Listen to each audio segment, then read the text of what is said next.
We're still talking about adultery. That was the one we were talking about yesterday. And there's another thing I wanted to mention over here. Have you ever heard of the word aguna? You ever heard of an aguna? An aguna literally means a woman who's chained. Now what it means is a woman whose husband has disappeared. And when a husband disappears in halacha, you got a very big problem, because then the wife is not allowed to remarry, because it could be she's still married. On the other hand, she doesn't have a husband because he's not there. So she's called naguna. It's used in the vernacular today to describe a woman whose husband refuses to give her a divorce, to give her a get. But that's not what the word in the original, the purest meaning. The purest meaning, a woman who's changed because her husband has disappeared. She doesn't have a husband, but she can't have a husband because she's what do you call it? She's all by herself. So you see, in halacha, this is very complicated, because a woman, there is, and the Gemara discusses what constitutes enough circumstantial evidence to determine that a woman is allowed to remarry. But when that circumstantial evidence is very, very unclear, because, so for example, if somebody testifies, well, the last time we saw the husband, he was on a train on the way to Auschwitz. Is that enough to allow the woman to remarry? And keep in mind that if she does remarry, even if a Beis Din paskin she could remarry, if the husband resurfaces, she is considered unintentional, but it is considered adultery. But it's unintentional. It's unintentional. It was an accident. On the other hand, she is no longer allowed to live with her husband, because it was a willing act of adultery. In other words, she wasn't raped. It was a willing act of adultery. On the other hand, she can't marry the guy because he is a sinner with her. Now, it's all unintentional, but unintentional at the end of the day, so that's why a Beis Din has to have very strong evidence, otherwise it's unintentional adultery. Now, Rabbi Moshe Feinstein, now, if somebody else says, well, the last time I saw him, he was walking through the door to the gas chamber, there a Beis Din might accept that testimony more, because nobody walks out of the gas chamber. The likelihood changes, so you get different forms of evidence, and strange things have happened where people have located each other after 40, 50 years after the Holocaust. So this was a question that was asked many times after the Holocaust. This was a question that came up many times after the Holocaust. And Rabbi Moshe Feinstein and his Beis Din released over 2,000 women. In other words, permitted them to remarry based on the evidence.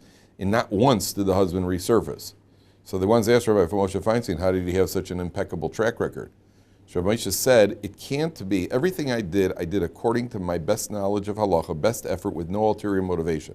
If I've done the best I could as the supreme halachic authority, because he was, then he can't be that God is going to bring about a tragedy through me where the husband returns. And it is a tragedy. After 9/11, you had the same thing, because you had men who disappeared and they didn't know where they were. So there was one guy who I think he saw he was about to die, and he picked up his telephone and called the Rav and said, I'm in the building, I'm about to die, so that my wife shouldn't be an aguna. Right now, then there's a question: does that constitute good enough evidence or not? Because they never found the body. I mean, the guy could call, anybody could call, that sort of thing. There was one case, and Rabbi Elyashiv Zatzal had sent a fact-finding group to the United States after 9/11, because they were turning to him to find out what the status of these women are whose husband didn't turn up.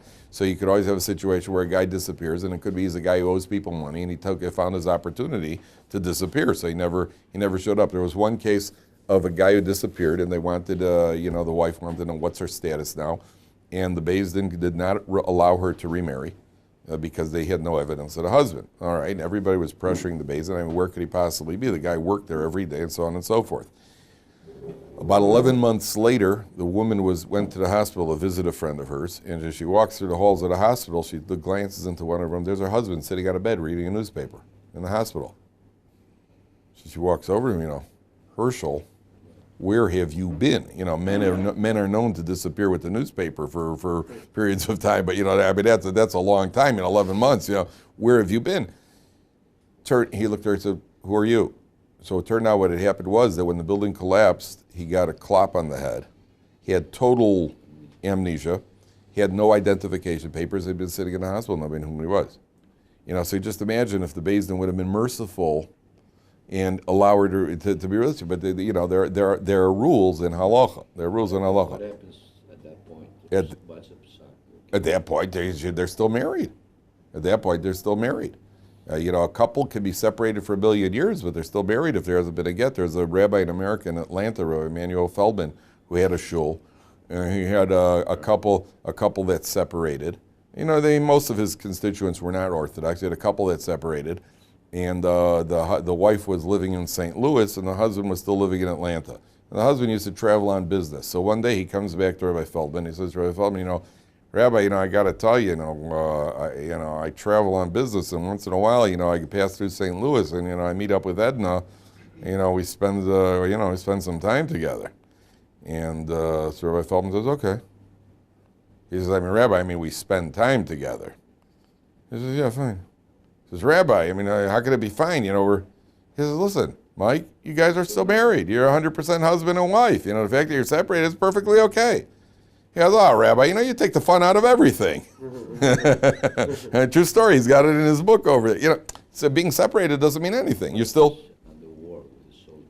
Same thing. The soldiers, what they use, it used to be in the time of war, when David HaMelech's soldiers went to war, so they gave the wife a divorce on condition, which means the divorce is a divorce from now if I'm not back within 30 days. That way he was alive when the get kicks in retroactively. That's what David exploited in order. That's what David HaMelech exploited, and that's what, according to some, they gave them a full get. According to some, they gave a full get. They just remarried them when they came back from war. They gave them a full get with an understanding that the wife would not marry somebody else if the husband comes back. That's what the law of an aguna is. Now, you had another situation. See, there's a problem that comes up all the time, this idea of a compassionate posek. People say, why can't the posek be more compassionate? And let be more compassionate, come up with a... So I want to explain something to you before anything. A compassionate posek, imagine the following scenario. You got a couple, and they got a whole house full of guests coming for Shabbos. Her mother-in-law and the family are coming for Shabbos. She's a young wife, and her mother-in-law is coming to Shabbos with her 7 sisters-in-law, and she's under pressure. Mrs. Volcherovich and the sisters are coming for Shabbos, and she wants to, okay, so she spends 3 days cooking and everything else. Okay, 20 minutes before Shabbos, she's having a cup of coffee in the kitchen, and just as she pours the milk, somehow she slips, and the milk flies out of her hand and lands right into her platter of chicken and meat.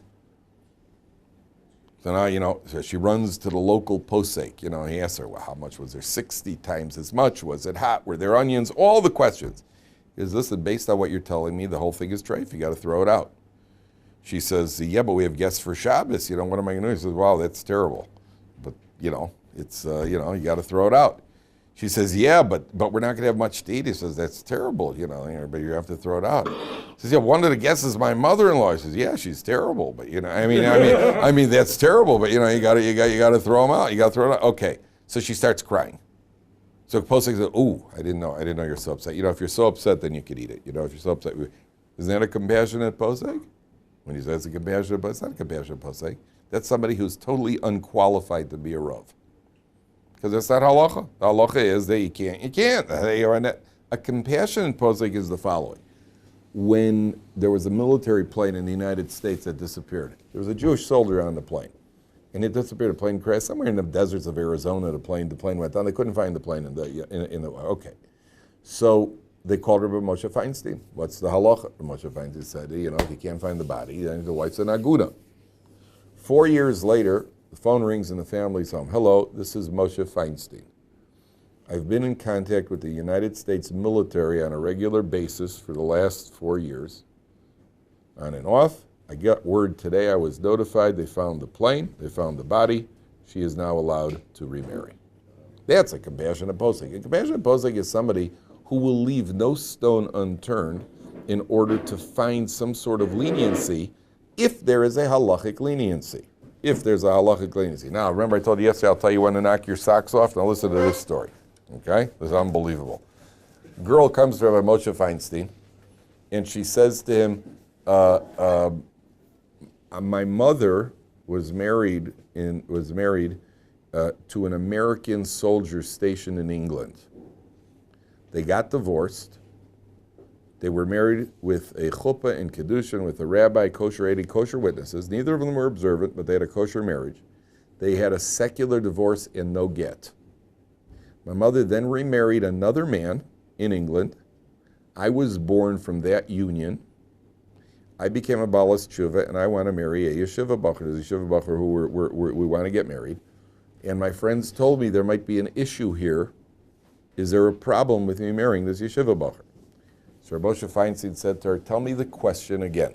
So she repeats the question with all the details again.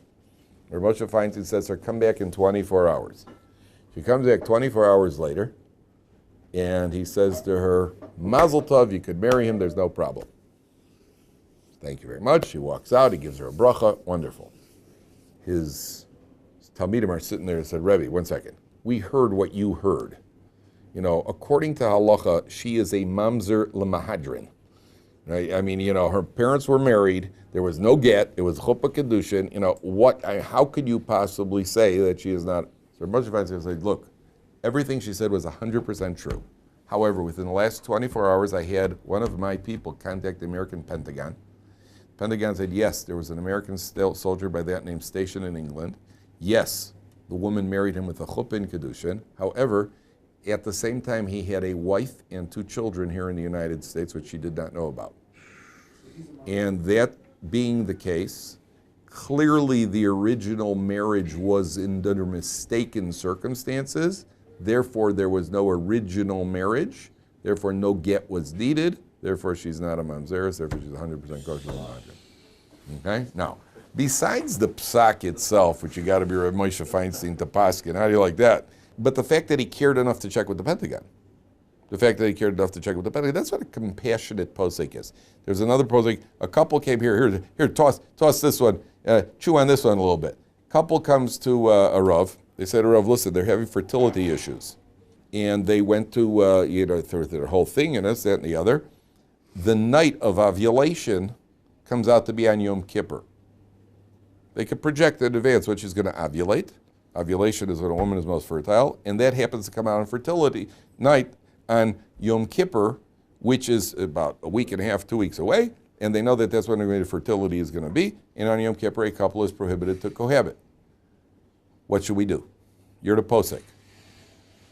What's the halacha? I would allow it. What? I would allow it. You would allow it, but then you'd be liable for premature death. Not you, the couple would be liable because it's a severe prohibition. It doesn't say anywhere that there's it's permissible because of procreation. It doesn't say that. You know what the posek told them? He said, get on a plane and fly to Australia. And you cross the international date line, Yom Kippur comes out a day earlier. Or a day later. And you don't have a problem. Right? That's a compassionate posek. I'm only using it as an example to show you, anybody could say, the Gemara uses an expression, the Gemara says, koach de hetera odif. When you have 2 poskim, who's the greater authority? The one who says it's permissible or the one who says it's prohibited? Doesn't mean you got to do what the one who says is permissible. A sign of Torah scholarship is when you're able to say it's permissible. Anybody could say it's usher. Anybody could say it's usher. You don't know enough. There's, better to err on the side of caution. Don't do it. Anybody can say don't do it. You got to be a Rabbi Moshe Feinstein to be able to say you could do it. That's the sign that you've mastered Torah, that you could figure out. But you get compassionate doesn't mean you bend the halacha, doesn't mean you tamper with the halacha. That's the difference. That's number one. Number two, this whole area of adultery. This is, again, I'm just bringing this up because this is obviously, the guy who's about tshuva. Let's face the facts. About tshuva, what issues do you have? Shabbos. Most businesses in the world you could get off on, most jobs you could get off on Shabbos. If it's under religious reasons, you could get off. And if you play your cards right and they give you a hard time for not working on Shabbos, you could probably sue them and then retire in the United States. That's the best thing that could happen to you. So Shabbos is not an issue. And what's the big deal about Shabbos? You get to eat, you get to sleep, which are your 2 favorite activities, which you've practiced and mastered most. You get to do that. And then if you really have to, because you really have to still leave the TV on for before Shabbos. That you're by the letter of the law, if you're allowed to watch TV at all, you can watch it that way on Shabbos. Okay, fine. So you get around. Shabbos is such a big problem. Well, what's the big deal? Okay, kashrus. Kashrus, not. Come on, kashrus. In the United States, I read a study in the United States, there are over 50,000 products that have kashrus supervision in the United States, and some of them are actually kosher. In the United States, there are over 50,000 products that got kashrus. You know the story of the guy who's eating in a McDonald's? This guy's sitting there in a McDonald's, he's chowing down on a burger. And all of a sudden, a rabbi at a shul drives by, he sees, he looks in and he says, there's Bernstein eating a cheeseburger. So the rabbi walks over to the window and he's looking at him. Bernstein's chowing. He looks up at the rabbi and, he looks at the rabbi and he goes back to his hamburger and he keeps eating and eating. And the rabbi's fuming. Finally, he finishes his 2 burgers. He comes out. There's his Bernstein. I mean, it's one thing you're in a McDonald's. You shouldn't be, you didn't see me standing there? You didn't see me watching you? He says, yeah, I did. He says, and? He says, well, once I saw you watch me, I realized I'm under rabbinic supervision, so it's okay. not a problem. Well, what's wrong? What could be wrong with that? So there's rabbinic supervision. There's rabbinic supervision. So what the idea of kashrus is not an issue. So where is there an issue? There's only one issue in life. There's only one issue in life, and that's when it comes to the whole area of immorality. That is the drive that dominates, and that's the challenge in life. You see that in this area, the Torah takes the most precautions. There is no prohibition. Here you have a prohibition of yichud. Yichud means to be alone with a member of the opposite gender. In halacha, you're not allowed to be alone with a member of the unless it's your mother, sister, daughter. You're not allowed to be alone behind a locked door with all the laws of yichud, of being alone with them. There is no other area of Torah where that's prohibited. It doesn't say anywhere you're not allowed to be alone in a room with a cheeseburger. It doesn't say anywhere you're not allowed to be alone in a room with a sweater that has shatnez in it, right? It doesn't say anywhere in the Torah you can't be alone in the room with a puzzle mezuzah. It doesn't say that anywhere. All it says is when in this area you're not allowed to be alone. Why can't you be alone? Because we know that hanky-panky is something that man is driven towards, and that's a very, very difficult thing to overcome. Therefore, the Torah takes all these precautions. That's why in this area of life, more than any other, you see these precautions. There's this. What's that? The sota. The sota, exactly correct. A woman is a sota. The woman is the husband. The woman whose husband warns her, don't be secluded with a certain individual.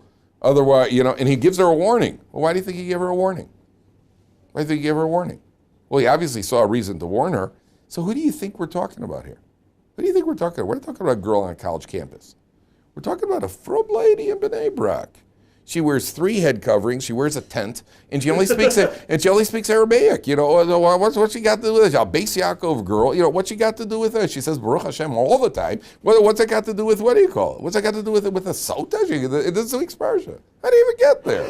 You know how you get there? Well, they were sitting at the Shabbos table and they invited over a yeshiva bacher. He was a nice guy. The first week everybody was nice, very, very, very engaging personality. And then they invited him back a few weeks later. And the husband had to go up to sleep early. He was tired, a long job. So he goes to sleep. And the wife is there doing the dishes. She's schmoozing with the guy. Then 2 or 3 weeks later, he comes by and she has to go over to one of the neighbors and the boy's walking to shul to learn. And they happen to take a walk together. And slowly but surely, you move from one thing to the other. Next thing you know, you're in trouble. Next thing you know, you're in trouble. And then one day the husband comes over and says, listen, I don't want you to be alone with that guy. We're not talking about a guy, he said a good Dvar Torah at the table. Don't be alone with him. That's not, the husband obviously suspects there's hanky-panky. The Torah is teaching you in this area of life, no one is immune. No one, we cannot trust ourselves. And therefore we take all of the precaution not to do it, because that's why you read about even in our day and age, once in a while there's a scandal.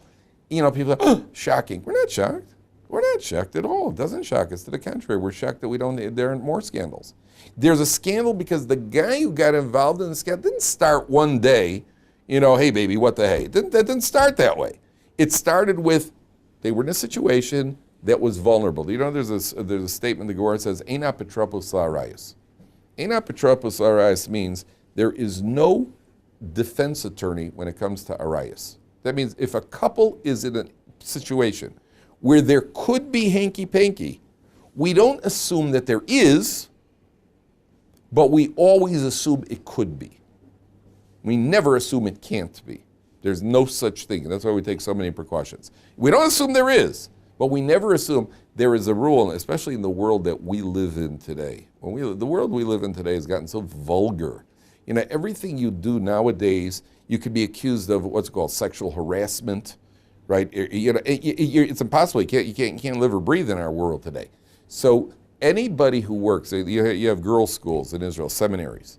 You have principals at a seminary. So I know one principal who has, and this is the first rule, if you're ever going to be a communal rabbi, or you're involved with females in any way, shape, or form where you shouldn't be, you have a business, let's say you have a store and women come in the store, the rule number 1 is you are never, under any circumstances, behind a closed door with a woman, not even for a second.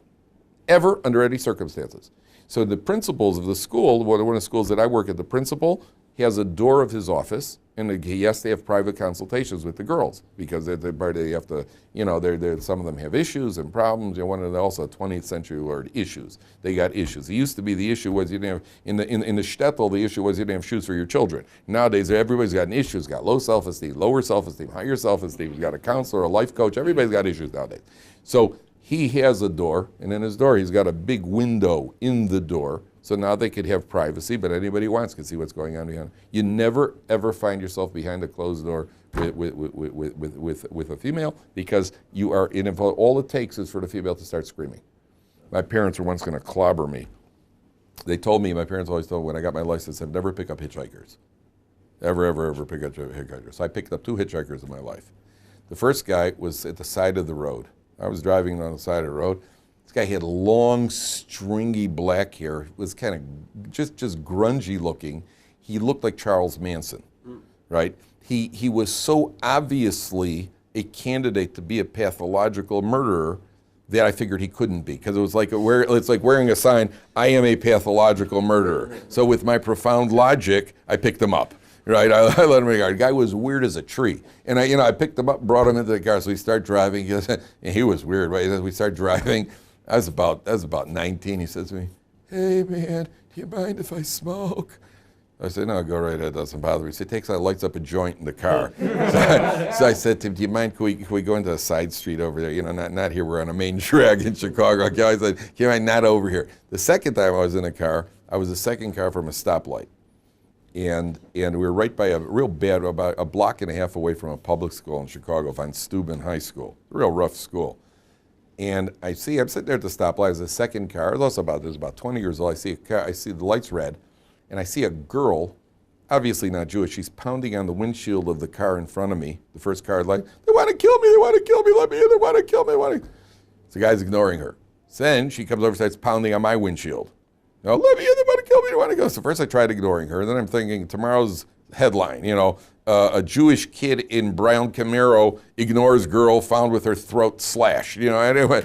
So I said, all right, get in, and I started driving. So what's the problem? She had taken away the boyfriend from one of the other girls, so the girls' gang wanted to catch her and kill her at the school. That's what. So she happened to live near my neighbors. I drove her up. Then I told my parents. I told my parents were so, they said, all she had to do is open up the window and start screaming, and your life is ruined. All she had to do is open up the window and just start screaming, and your life is ruined. And that was it. So that's the rule over here. Now, what's interesting is there's a Mishnah in Pirkei Avos that says like this. The Mishnah says, tzchok, which is laughter, the kalus rosh, levity. That means frivolity, getting into a non-serious mode, leads to immorality. Immorality often begins with laughter, and there's some drinking, and that sort of thing. Why is that? Tzchok v'kalus rosh margilin le'erva, they bring to immorality. Why is that?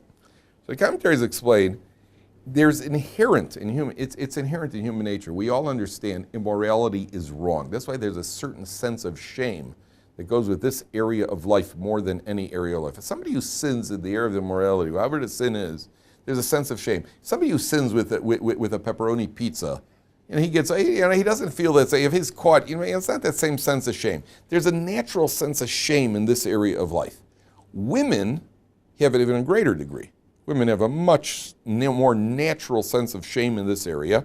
And if they didn't, it's a good thing they do. Otherwise, everyone would end up in jail. So the women have a natural sense of shame. For 2 adults who understand the severity of this Aveira, and it could be premature death, it could be death at the hands of Beis Din. Everybody understands immorality. What does it take to break down the barrier to get 2 consenting adults to do something so severe? There is no other area where you need 2 consenting adults to do an Aveira. The only one that requires 2 participants is murder or theft. And usually there, one of the participants is not a willing participant. Here, you get 2 willing participants in a very severe Aveira. You're not going to get to that Aveira unless you break down the natural barriers. The natural barriers are broken down with laughter, silliness, that sort of thing breaks it down. That's why alcohol is often involved. Once there's alcohol, that's why, those of you who've been on college campuses know that whenever they have these parties, the frat parties and fraternity, what do you call the frats and when they get together. So the first thing the girls do is they dive into the punch bowl like a fish out of water, right? They dive in. You know why they dive in? Because they have a natural sense of shame. Even in today's world, a girl has a natural sense of shame. But this way she has the excuse that she was drunk. You know, that's why they get up the next day, oh, I can't believe I did that. Yeah, sure, you can't believe you did that. Yeah, but you drank more punch, you drink more punch than what do you go, than Mike Tyson has ever thrown punches. And all of a sudden you can't, the answer is because you got to break down that sense of shame. Because by nature, there's a sense of shame. By the sota, when she's taken to the Beis Hamikdash, she's given the drink. You know what she drinks the water out of? God, they erase God's name, they put it in the pottery, put it in the water, and it's put in this cheap pottery earthenware vessel. You know what the Gemara says why she gets an earthenware vessel? Because if she was involved with some guy, very likely there was alcohol. She probably, the boyfriend, she probably gave him some wine. And when you serve wine, you serve it in the fanciest of goblets.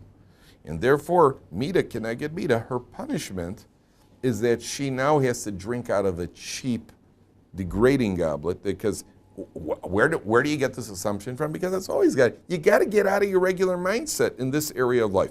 That's why in this area of life, we're very, very careful. This area of life, stay far, far away. I have a next door neighbor, a woman next door neighbor. We've lived next to each other for 30 years. She is Mrs. So-and-so. I am Rabbi so-and-so. No first name basis, no chit-chat. Once in a while I say, hi, how are you, how's your husband, that sort of thing, that sort of thing.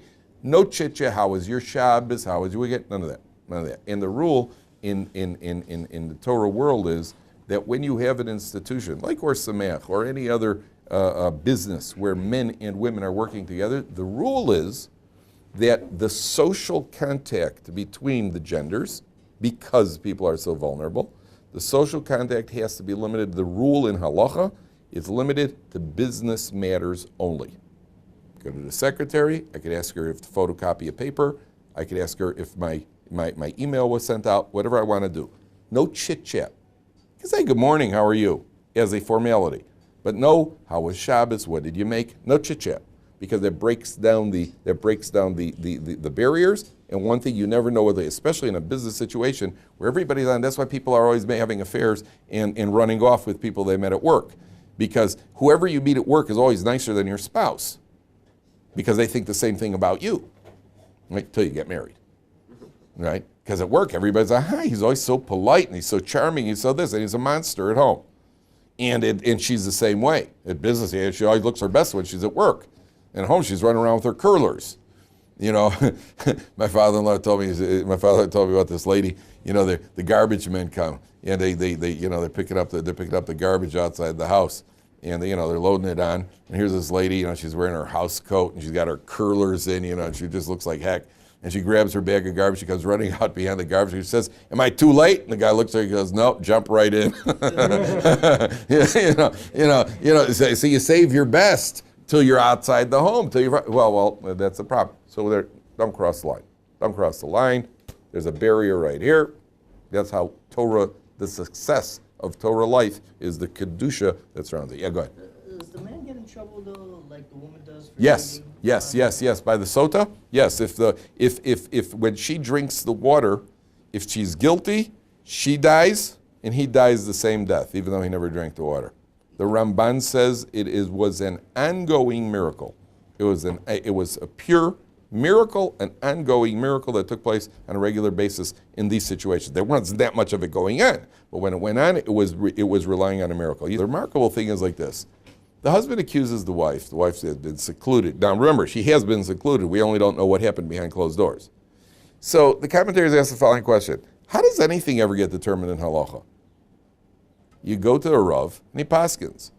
Never in halacha is there supernatural intervention.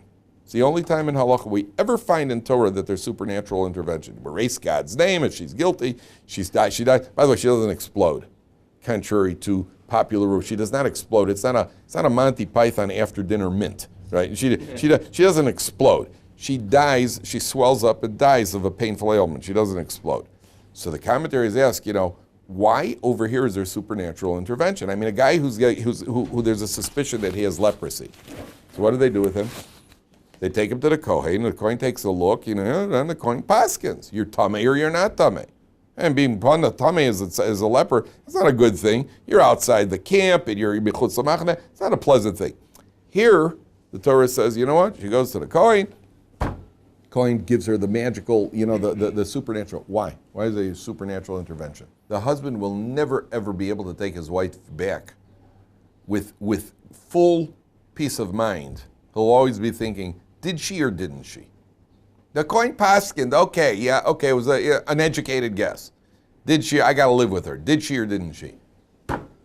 Hashem says, she didn't. Now you can take her back.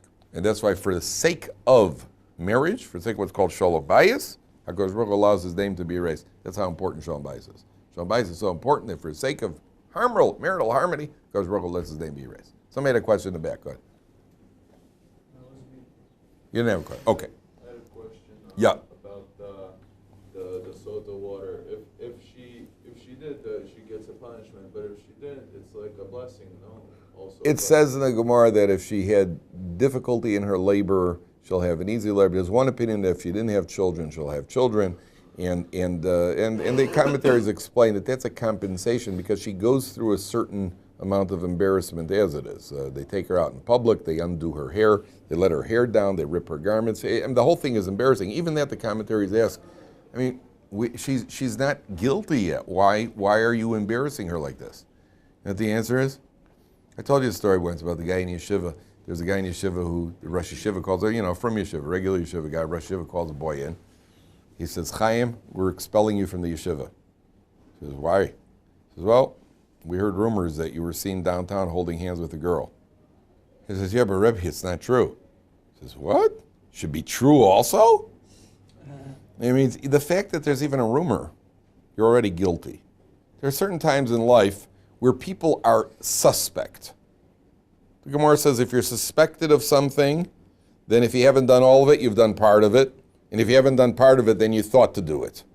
Right? If people suspect you, that means in life you know as well as I do, if there's mischief, if the teacher comes in the room and sees glue on his chair, right, he's going to turn to one of three guys in the room. Why them? Why me? Why you? You're just lucky there were two other guys I accused with you. Right? I should have turned to you first and alone. There's always people who are suspect. Her behavior is already unbecoming. She's guilty even before she's guilty. She's guilty of behaving in a way that a frum woman shouldn't behave. She's already guilty of something. Therefore, she is put to shame. On the other hand, if she's not guilty of the ultimate crime, there's a compensation for putting her through that shame, and that if she didn't have children, she'll have them easy, and she'll have children, or if she had difficult births, she'll have easy birth, and so on and so forth. Because after all, she was put to shame. But don't make the mistake of thinking she's perfectly innocent. Don't make a mistake of thinking she's perfectly innocent. Yeah. Suspected. The fact that you're a suspect means. Why? Maybe because the husband was malicious. So the husband has to have grounds for it. The husband has to have grounds for it. He see behavior. Most husbands aren't going to go to their wife and say, "Don't be secluded with her." What are you? In a good marriage, husband's not going to accuse his wife of adultery for no reason. So obviously there's some sort of history here, and it could be that as a result of the history, it could be the husband isn't a Boy Scout himself, and the wife decides, well, two could play at that game. If you're gonna do that, I'm gonna do that too. And that which is what the Gemara says. The women, if the husband's not no Boy Scout, so she's not gonna be a Boy Scout either. Okay, the last one for today is the prohibition of kidnapping. The Torah says you're not allowed to kidnap. When it says in the Ten Commandments, lo signov does not refer to financial money. That later on the Torah says in Vayikra lo signovu. That's in the Ten Commandments. They are all capital offenses. Kidnapping means you take somebody and you restrain him. And there are different opinions whether you have to make him do work, you force him to do labor, or you sell him. Different opinions at what point you've crossed the line. But there is a concept in halacha of kidnapping, of gonev nefashos. And if you kidnap somebody, then the halacha is that you are liable for the death penalty. That's one of the aseres hadibros. Yeah, Yaakov, go ahead. Question? Yeah, what about, I heard in the old days, like when Benjamin after the war, they kidnapped brides or something. All right, they didn't kidnap them. They took them as brides because they had killed out everybody else. They didn't kidnap them. They were taken as brides because everybody else in the tribe, everybody else in the tribe had been killed out. That's a different question. That wasn't kidnapping. Otherwise, they wouldn't have done it. Yeah. What you said, you could kidnap someone to make them avoid make them miss a meeting or something, and that wouldn't be against the law. Kidnap to make them miss a meeting? Something like that. Yeah. Well, you said that the only way to do it is to make them work. No, you have to now. If you kidnap somebody and force him to do labor for you, and or according to some it's and according to some or you then sell him. If you don't do either of those, you're not. It's not kidnapping. That's like it. You may have to pay him compensation because you cost him money. 1 second. Let's understand. Doesn't mean you're allowed to do it. Well, Kaplan said I could pull you out of here. You can't. It's an aveira too. It's just not a capital offense. It's not a capital offense if you just happen to hijack somebody, against their will. That's not. You're not allowed to do it. We're not going to give you a shlishi. It just means that it's not a capital. In order to capital offense, they have to have very specific ground rules. The next one is to not testify falsely, but this is a very broad subject, so we're going to leave this for tomorrow.